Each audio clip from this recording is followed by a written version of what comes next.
Hi guys, it's only been a few days since Ramadan has finished, but I wanted to share with you the three things that I'm already missing about being in the month of Ramadan.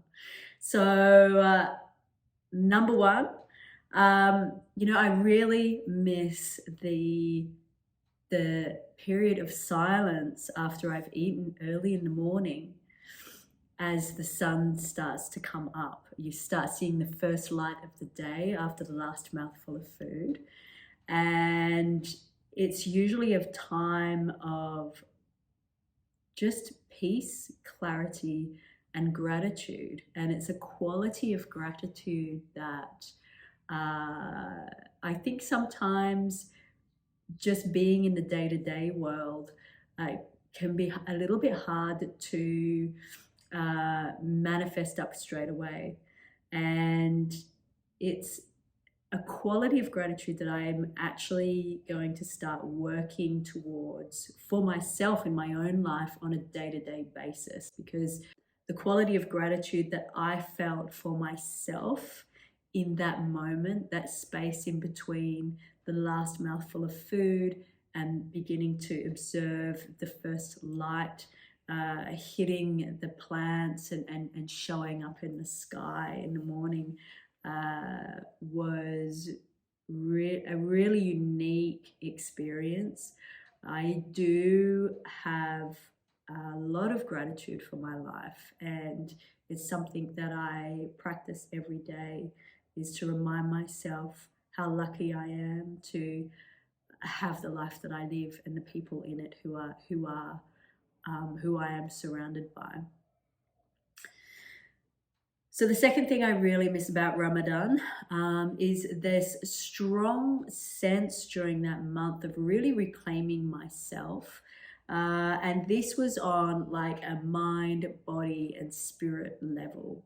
It's sort of, I know I've said it a few times before, but yeah, it really like felt like the one-stop holistic shop for all of your self-development, spiritual and mental development, and your emotional developmental needs.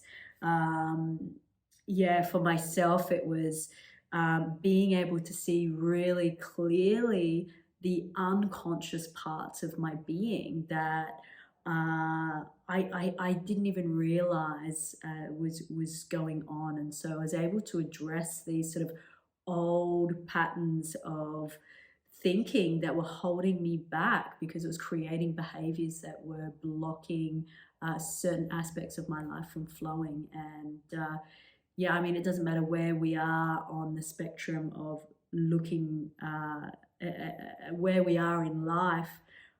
Every single one of us on this beautiful planet that we live on is here to evolve their soul. And yeah, if you're in a place where you feel like you've come pretty far with your development and you feel like you want to go to the next level, practicing the month of Ramadan will really help you to see what's going on there, and become super clear on what's happening in the background of the mind, the old stories that are not true. Also, just on that subject as well, with my physical body, like I felt like I was rewiring my brain, and my body's ability to cleanse itself really, really kicked in. And it's interesting, like leading up to Ramadan, I had a really bad flu, and some of you may have noticed in the first video, my voice was really husky. I was very tired and slow, and I had the brain fog as well. And then as I was going through Ramadan, the brain fog cleared out, which is my mind is still running really well. And I expect it will stay that way. It doesn't feel like it's going anywhere. And yeah, my body's ability to cleanse itself was really on point. Like it was kind of a bit more how it was before my 20s. If I'd had something in my body that my body didn't agree with, I was able to, my body sort of pushed it out straight away, and it's sort of back to that stage again. which was just felt amazing. And what's interesting is that right at the end of Ramadan as well, my nasal passages started really cleansing out. And then at the end, now just this last couple of days, a friend who I live with came home from Blazing Swan, which is Western Australia's version of Burning Man. And he came back with a flu.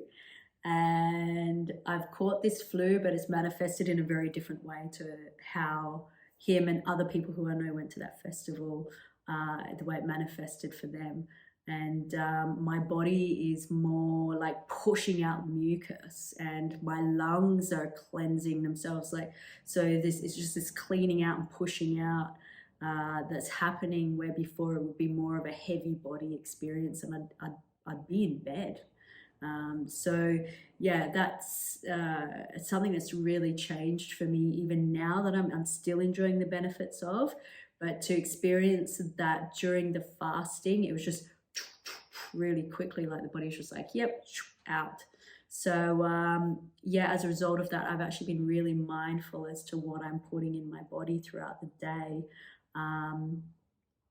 to continue, so that my body has that sort of time and energy to keep doing that, to keep pushing out anything that's not welcome in the body or that could hurt me.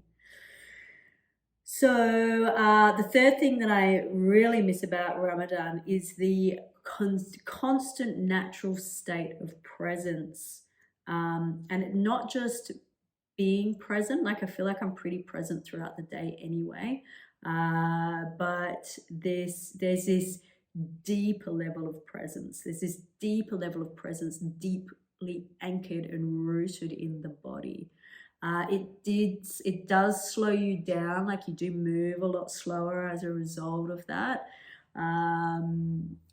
But in that state, you're able to just get a lot clearer on where you want to sort of move, where you want to head your life in next. Or that was my experience anyway. And like, I got a lot more clarity over, okay, what I'm doing next, where I'm going, what the aim is, as a result of that. And it sort of kept you in this sort of contemplative state. So as soon as you had a little bit of moment of peace, you weren't keeping yourself busy. You just, because you didn't have the energy to, you were sort of happy to, I'm just going to leave that load of washing, or I won't empty the dishwasher. I'm just going to be, I'm going to be here and be with myself, and nothing else matters in this moment, because I kind of physically can't do anything else. So yeah, and in those moments, so much came from that. I've had so much, I feel like I have so much more direction in my life now, where before I was sort of looking at my coaching business and going, where do I take this? How do I launch this off into social media? Where does my skill set, because I've got two very different skill sets from two very different playing fields, how and where do they come together, and how does that get presented into the world? And what came to me in that moment was that there is no separation. And we're moving into a place now, with the current climate that we're in society, with the collective and individually, is that there isn't that separation anymore. There's not that separation between, say what somebody in corporate would be doing for their own personal and self-development, and say what somebody else would be doing who is more maybe spiritually or religiously inclined, because when you get down to the fundamental basis of it all, it is actually all the same. And even though I've often felt that, I've never had the clarity around how that looks and what that means exactly. And so there will be a little bit more content coming out around that stuff from me. I don't know if it's going to be on this channel. I don't know if I'm going to start something else. If there is somebody out there who's great at helping people work that stuff out. If there's another coach out there who can coach me into this, that would be great. If you're the kind of person who is trying to make decisions, always get a coach. Always get a coach. It's great. They're people who are constantly working on themselves so they can stay ahead of the game, and they keep you on your toes as well, and they help you move through your own BS in order to be the greatest human being that you can be. Anyway, that was a little side tangent there. But yeah, so going back to what I was saying before, yeah, mega clarity. I cannot rave on enough about that. That has just really been super life-changing for me. All right, guys, so there will be more content coming, so stay tuned. Please like, share, and subscribe, and we will tune in soon. Thanks, everybody. Bye.